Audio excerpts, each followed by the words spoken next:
Olá, eu sou do canal Coexistindo Espiritualizando e estou aqui mais uma vez junto com vocês para lermos Castro Alves, continuarmos lendo Espumas Flutuantes, um livro muito importante na carreira desse grande poeta. Por que tão importante?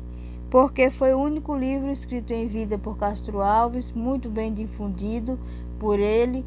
É uma relíquia, na verdade, né? Ler hoje em dia Castro Alves se torna um aprendizado pela sua personalidade, pela sua caridade, pela sua voz que não deixava calar a voz dos escravos, dos oprimidos. Então nós estamos aqui e hoje nós vamos ler um poema chamado Aves de Arribação.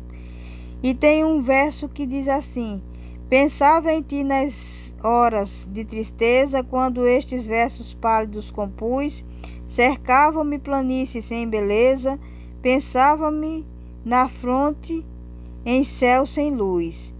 Ergue este ramo solto no caminho, sei que em teu seio asilo encontrará. Só tu conheces o secreto espinho, que dentro d'alma me pungindo está. Fagundes Varela. Aves é primavera, a rosa, Tomás Ribeiro.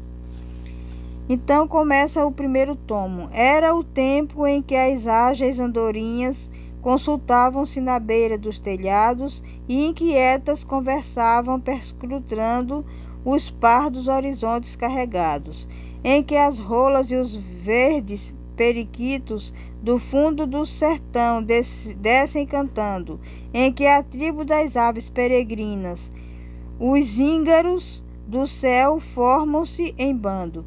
Viajar, a brisa morna traz de ouro clima os cheiros provocantes. A primavera desafia as asas, voam os passarinhos e os amantes. Um dia eles chegaram sobre a estrada, abriram a tardinha as persianas. E mais festiva a habitação sorria, sob os festões das trêmulas lianas. Quem eram? Donde vinham? Pouco importa quem fossem da casinha os habitantes. São noivos, são as mulheres murmuravam, e os pássaros diziam são amantes. Eram vozes que uniam-se com as brisas, eram risos que abriam-se com as flores, eram mais dos clarões na primavera, na festa universal, mais dois amores. Astros, falai daqueles olhos brandos, trepadeiras, falai-lhe dos cabelos, ninhos d'aves, dizei daquele seio, como era doce um pipilar danelos. Sei que ali se ocultava a mocidade, que o idílio cantava noite e dia, e a casa branca, à beira do caminho, era o asilo do amor e da poesia. Quando a noite enrolava os descampados, o monte, a selva, a roça do serrano, ouviam-se alagando a paz dos ermos, os sons doces, plangentes de um piano. Depois, suave, plena, harmoniosa, uma voz de mulher se levantava, e o pássaro inclinava-se das ramas, e a estrela do infinito se inclinava.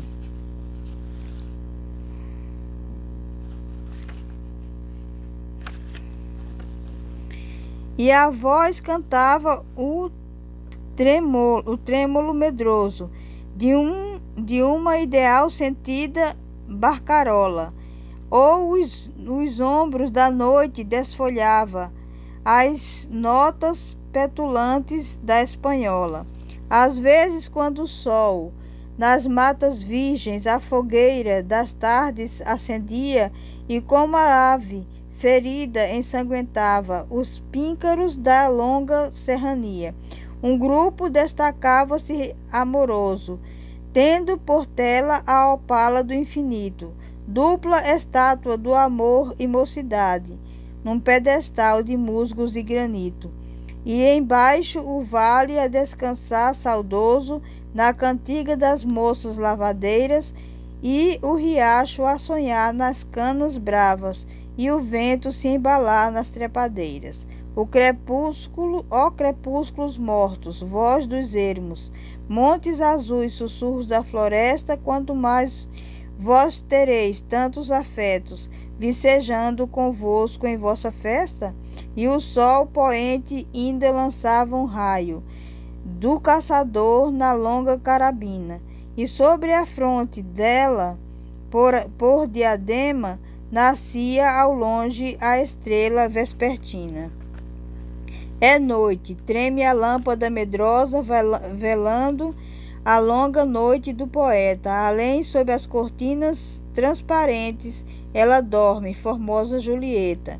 Entram pela janela quase aberta da meia-noite os preguiçosos ventos, e a lua beija o seio alvinitente, flor que abrira das noites aos relentos. O poeta trabalha, a fronte pálida, guarda talvez fatídica tristeza, que importa, a inspiração lhe acende o verso, tendo por musa o amor e a natureza, e como o cactus desabrocha o medo das noites tropicais na mansa calma. A estrofe entreabre a pétala mimosa, perfumada da essência de sua alma, e no entanto ela desperta, num sorriso ensaia um beijo que perfuma a brisa.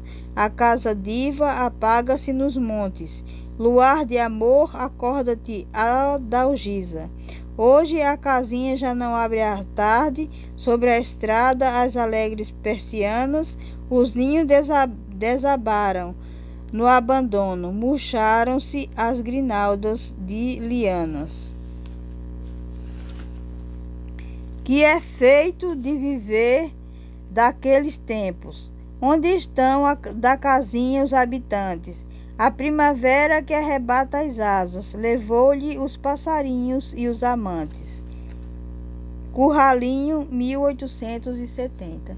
Então a gente vê que é um poema assim um pouco, bem, na verdade um pouco, né, bem antigo, mas é um pouco mais recente. Um ano depois ele tinha feito vários, em 1869, e esse já é mais um ano a mais na frente, que ele fez um poema tão bonito, tão rimado, tão inspirador, né? Castro Alves era uma pessoa inspiradora. Aí aqui tem um outro poema que eu vou ler agora, que se chama Os Perfumes.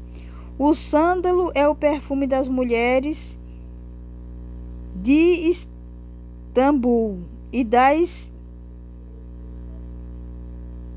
oris do profeta, como as borboletas que se alimentam do mel. A mulher do Oriente vive com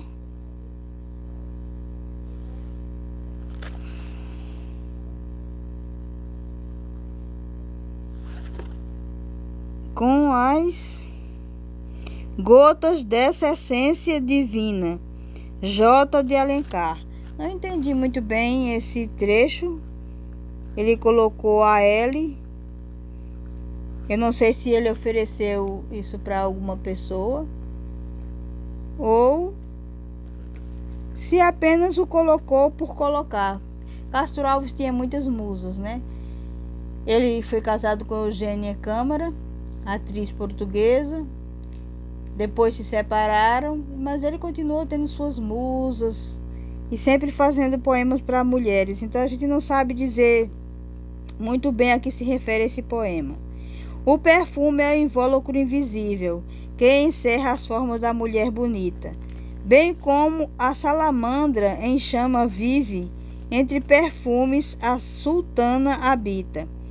Escrínio aveludado onde se guarda colo de pedra, a beleza esquiva, espécie de crisálida onde mora a borboleta dos salões, a diva. Alma das flores, quando as flores morrem, os perfumes emigram para as belas, trocam lábios de virgens por boninas, trocam lírios por seios de donzelas. E ali, silfos, travessos, traiçoeiros, voam cantando em lânguido compasso, ocultos nesse cálice macios, das covinhas de um rosto ou de um regaço.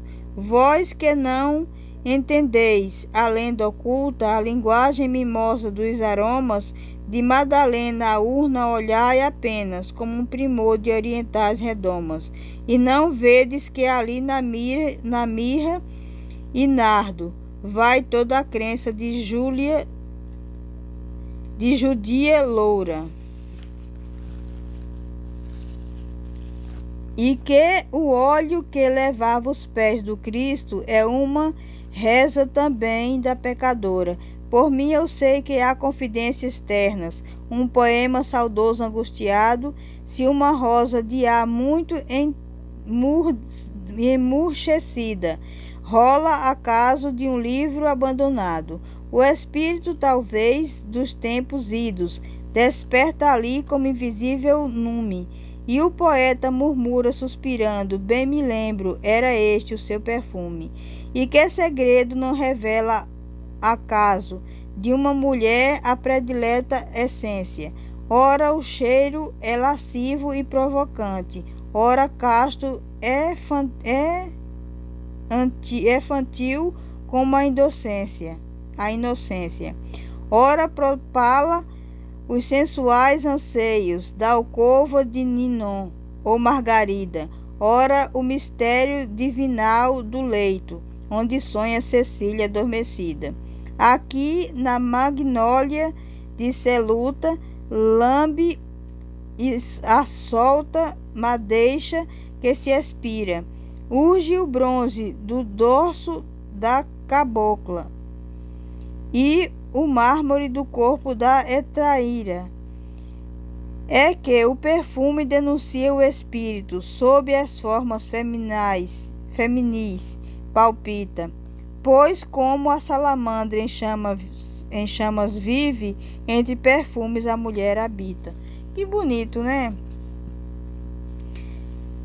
Castro Alves tinha esse cuidado maravilhoso de enaltecer a mulher, né? Em seus poemas ele nos embeleza, né? Embeleza a mulher de uma maneira assim muito, como podemos dizer, muito delicada, muito bonita. Ele via na mulher aquilo que ainda hoje nem todos veem, né? Nem a própria mulher se vê dessa maneira. Ele tratava as coisas de uma maneira muito feminina. Ele sempre comparava alguma coisa muito boa, muito perfumada, muito interessante à mulher, porque ele enaltecia a mulher. Era importante para ele a figura feminina. Castro Alves foi um desses poetas que valorizou muito a mulher como musa, né, como perfume, como a alma das flores, as coisas que ele enaltecia na mulher. É uma coisa que nós poderíamos olhar para nós assim e vermos, nos darmos esse valor que ele nos dava, né? E a maneira como ele escrevia seus poemas, como ele falava das suas musas, era sempre de uma maneira muito superior e colocava a mulher no patamar que é difícil a gente ver até hoje em dia alguém colocar, um poeta, um compositor, né? É muito raro isso.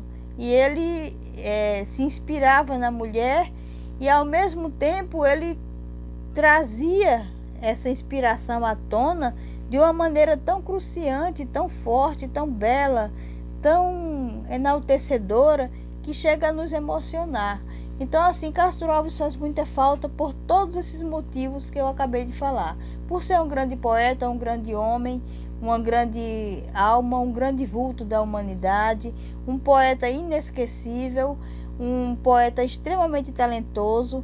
Ele respirava poesia, ele vivia poesia e ele não tinha essa preocupação que muitos na época tinham, o preconceito contra a mulher.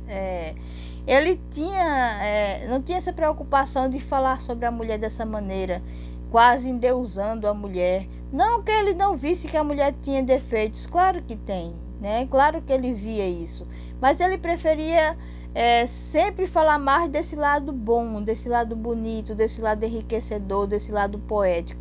Então, namastê, Castro Alves, e derrama sobre nós, sobre o Brasil, esse Brasil que você tanto amou, que você tanto apelou e tanto lutou para que ele fosse diferente, que caia essa luz, né?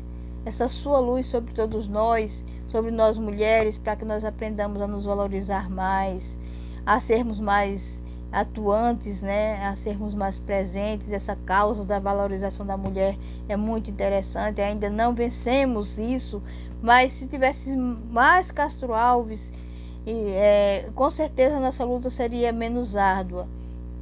Mas enfim, Castro Alves tem essa importância e é por isso que eu continuo lendo com vocês Espumas Flutuantes, porque é o único livro que ele publicou em vida, e esse livro foi o seu maior legado, né?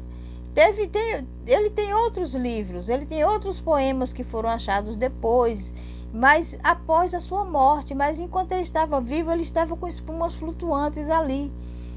Ele tinha esse legado na mão para apresentar, para dar voz, para dar corpo à voz dele, né? Porque voz ele já tinha com a sua poesia falada, recitada, divulgada, mas com o livro Espumas Flutuantes na mão, ele tinha o corpo dessa voz que enaltecia pessoas, lutava por causas sociais, lutava por um Brasil melhor.